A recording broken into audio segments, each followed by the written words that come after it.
figure out what the hell I'm gonna talk about. So I'm gonna let you behind the curtain and we're just gonna do a little bit of brainstorming because I've got so many options. Far be it for me to give you anything but the best. So we're just going to talk a little bit about what magic we can make together. So I've got a whole shelf of finished bourbons. Now, a bourbon that is finished means it has been completely distilled and then put in a secondary barrel. This one really interests me, this Calvados cask. Calvados is a French apple brandy that does not get nearly enough love. Sherry is a fortified wine from Spain that, in my opinion, is one of the best ingredients to start with as you start your craft cocktail journey. Rum, originating from the Caribbean, with a lot of the history of the terrible shit this country have done behind it, but tastes really good. It's some kind of rum. I haven't even examined all these bottles. Let's see. What kind of rum casks? Let's see. Nelson Brothers Cash Finish Series. We have to research what rum this is finished in, because that'll give us an idea for a cocktail. I'm thinking about doing some sexy old fashions.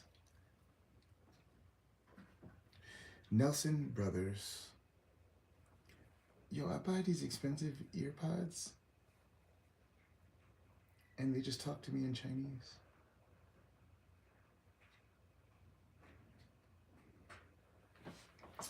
Nelson Brothers rum cask.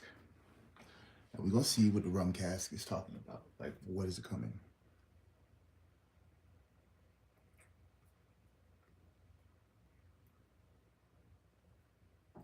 Perfect blend of tradition and innovation. I like innovation. I like tradition.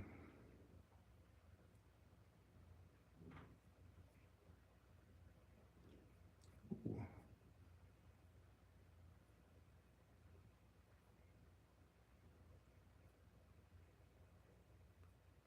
They got a whole bunch of new shit they ain't give me yet, man. Rum cask. What truly sets the rum cask finish apart is its unique finishing process. After aging to perfection in charred oak barrels, this bourbon undergoes transformative journey in carefully selected rum casks. This final step imbues the spirit with a complexity and depth that tantalizes the palate, marrying the boldness of bourbon with the nuanced sweetness of rum. As soon as the cork is popped, the delicate aroma of demerara sugar, saltwater, taffy, and tropical fruit invite you in. Each sip reveals a blend of flavors with vanilla, red grapefruit, and sugar cane. The experience ends with a long, luxurious finish featuring spiced walnuts, dried apricot, and cherry. The Nelson Brothers Rum Cask finish is a testament to the dedication and the expertise of the talented and innovative distillers at Nelson Brothers. All that is dope, my guy, but like, can I get some tech information? What rum casks? What rum? Oh, hey, I need to understand what rum comes up in here, because I got the joints, right? All of these are distillery exclusives. All of these are not available for purchase because they're sold out. All of them were given to yours truly. You know what I'm saying? Hello, hi, person. Tell me who you are. Issa, who are you? Do you exist? Are you a bizot? Y'all arguing in the comments? What's going on? I want to know what your favorite type of spirit is. What is your favorite type of spirit? Should I mess with a rum, a bourbon, a gin, or a vodka? Put it in the comment section. Put it in the comment section. I like these lives. These things go up pretty fast. Drop the super chats, man. There's a lot of bots on this bitch. I don't like bots.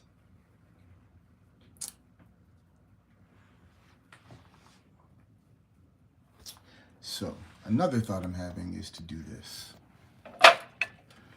Knob Creek, one of the best bourbons you can buy.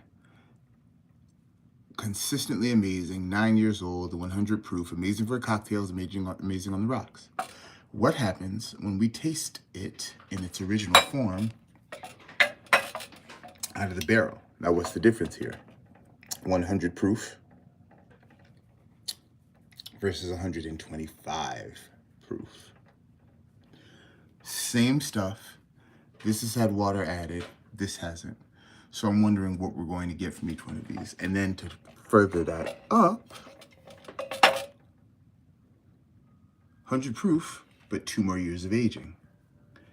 The point is, we pay a lot of money for all of these different designations. Age statements, cast strength, straight from the barrel, 100 proof, bottled in bond, yada, yada, yada. I want to know the true difference that these things are going to make at the end of the day with the final experience. It's great to have these bottles on the shelf for vanity, right? I got a lot of cool stuff. It makes me feel cool. Good pee-pees. My dog just peed. We love it when they do that.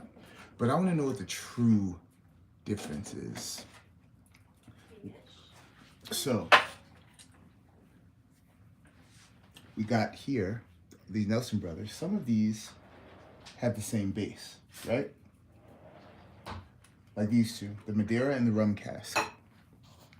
Same base bourbon, but finished in a different final cask. Madeira is a fortified sweet wine. Should be a lot more popular than it is. I was lucky enough to taste a 30-year-old Madeira.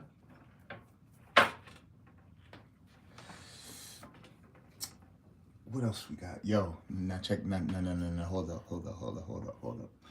Who's heard of Jack Daniels? What religion am I? I am a bourbon Catholic. How about that? So I got straight up Jack Daniels Black Label, right?